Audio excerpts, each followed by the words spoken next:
Has it ever happened at the gym? Your friends telling you to do 12 repetitions of 4 sets, and you're like, what the heck is that?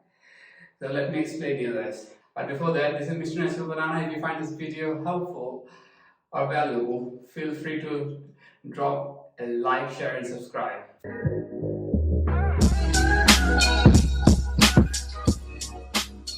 So in the world of strength training, reps and sets are a commonly used word in order to describe the structure of a workout.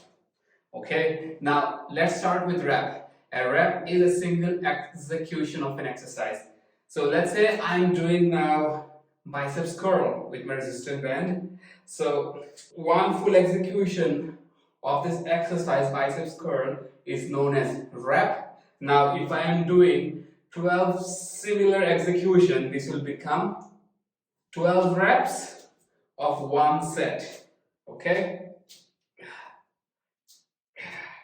8, 9, 10, 11, 13, 14. So this was my one set of 12 to 14 repetitions. Now when I take a 30-second to a minute of break in order to recover, and after that when I do the second one,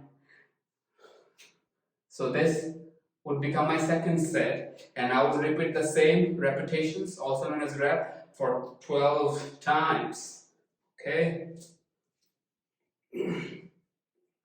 So this has become my second set of 12 repetitions. And that is similar across all workout. Let's say if I'm doing push-ups. So I'm doing now push-ups, okay?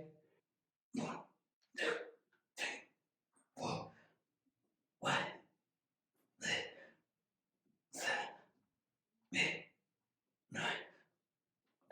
So this was my first set of 10 repetitions of my push-up. So if I do it 4 sets and each set has 10 repetitions, would become my full push-up workout. So next time if your friend asks us, go and do 20 repetitions of a biceps curl, I'm sure this video will help you. Alright? Make sure to drop a like, share and subscribe button if you find this video helpful. Cheers, see you again.